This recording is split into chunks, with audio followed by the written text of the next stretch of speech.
ناظرین محترم، کیا آپ جانتے ہیں کہ پاکستان اور چین کی دوستی زندہ باد کیوں ہے؟ آج ہمارا بچہ بچہ پاک چین دوستی زندہ باد کے نعرے لگا رہا ہے، لیکن کوئی نہیں جانتا کہ یہ دوستی کیوں اور کیسے اور کب شروع ہوئی۔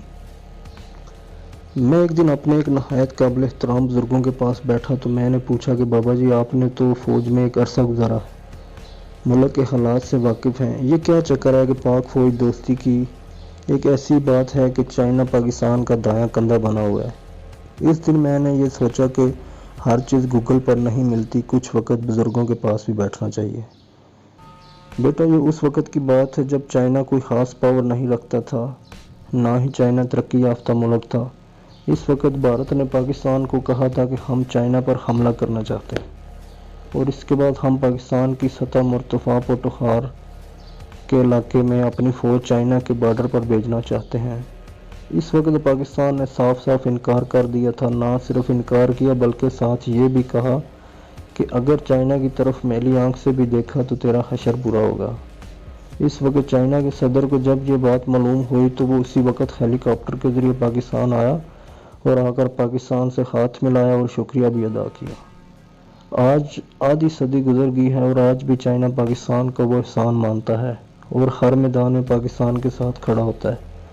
کل امریکہ کے ایک ملعون نے کہا ہے کہ پاکستان دہشت گردوں کو پناہ دے رہا ہے، تو سب سے پہلے چائنا نے اس سے منہ توڑ جواب دیا۔ اسے کہتے ہیں حلالی نسلیں اور یہ ہوتی ہے قوم انسانیت۔ میں آج فخر سے کہتا ہوں اور لکھ رہا ہوں کہ قیامت تک رہنے والے کتنے ملک ہیں مجھے نہیں پتہ، لیکن آج 3 ملکوں کا میں لکھ کر دیتا ہوں کہ کوئی نام و نشان صفحہ ہستی سے مٹا ہی نہیں سکتا۔ سعودی عرب، شام اور پاکستان، یہ 3 ملک قیامت تک اللہ کے حکم سے قائم رہیں گے انشاءاللہ۔ اور میں نے پہلے بھی کہا تھا کہ آج بھی کہتا ہوں کہ کوئی جو مرضی کہہ لے، پاکستان کا کوئی بال بھی گیلا نہیں کر سکتا۔ آج اگر چاند نکلے گا تو دیکھیں گے کتنے کتے اس کی طرف منہ کر کے بھونکیں گے، لیکن چاند کو ذرا برابر بھی فرق نہیں پڑتا۔ ہمیں فخر ہے ملک پاکستان کے کسی باپ کی جاگیر نہیں ہے اور نہ کسی کا کچھ کرے گا۔ اس پر اللہ اور اس کے رسول صلی اللہ علیہ وسلم کا خاص کرم ہے۔